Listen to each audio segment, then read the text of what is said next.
In the quiet corners of everyday life, happiness often feels like something distant, something reserved for better days, better circumstances, or a better version of oneself. Yet, hidden beneath the noise of stress and self-doubt lies a powerful truth: the mind is not fixed. It is shaped, trained, and molded by what it repeatedly does.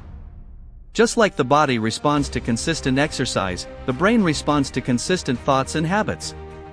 And happiness, contrary to popular belief, is not something found, it is something practiced. There was once a person who felt trapped in a cycle of anxiety and emotional exhaustion. Each morning began with a heavy mind, filled with worries about the future and regrets about the past. The smallest challenges felt overwhelming, and even moments of peace were overshadowed by intrusive thoughts. It wasn't that life was entirely broken, but the perception of it had become clouded. The brain, trained by years of negative thinking, had learned to focus on what was missing rather than what was present. One day, a simple realization emerged: if the mind could learn patterns of fear and sadness, it could also learn patterns of calm and joy. This realization became the beginning of a quiet transformation, not through sudden breakthroughs, but through small, intentional habits practiced daily. The first habit was awareness. Instead of running from thoughts or being consumed by them, there was a conscious effort to observe them.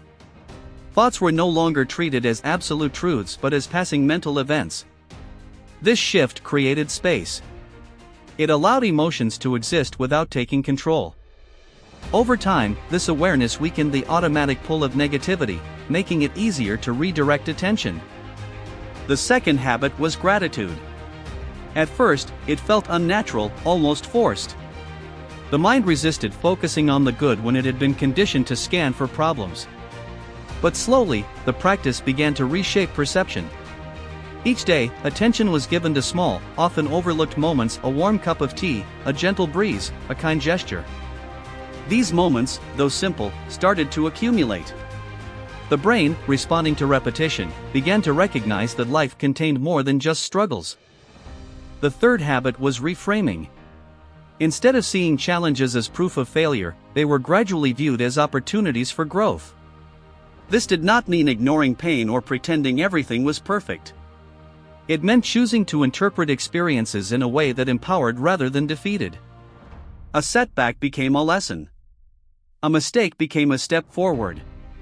This shift in perspective reduced the emotional weight of difficulties and increased resilience. The fourth habit was self-compassion.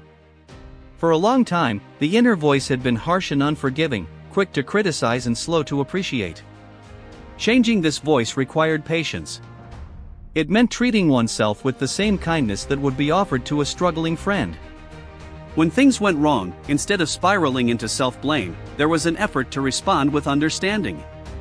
This softened the emotional landscape and created a sense of safety within. The fifth habit was mindful action.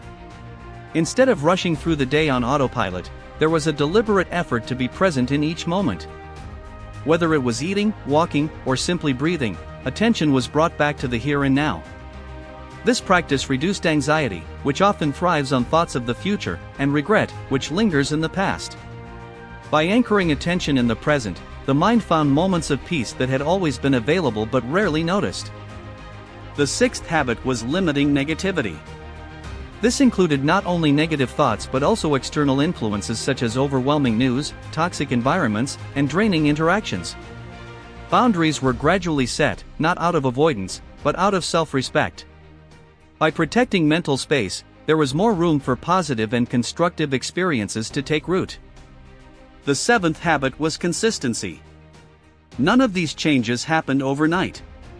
There were days when old patterns resurfaced, when anxiety felt overwhelming, and when progress seemed invisible. But instead of giving up, there was a commitment to keep going.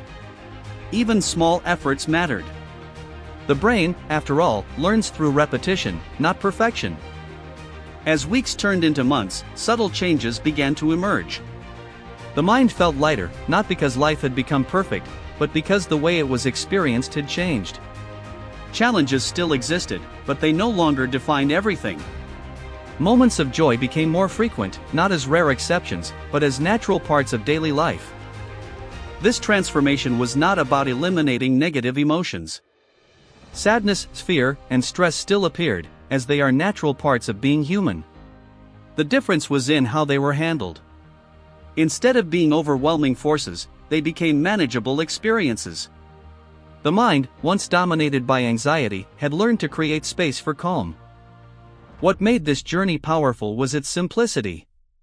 There were no complex techniques or drastic changes, only small habits practiced consistently. These habits, though simple, had a profound impact because they worked with the brain's natural ability to adapt and change. Happiness, in the end, revealed itself not as a destination but as a skill. It was not dependent on external circumstances but on internal patterns.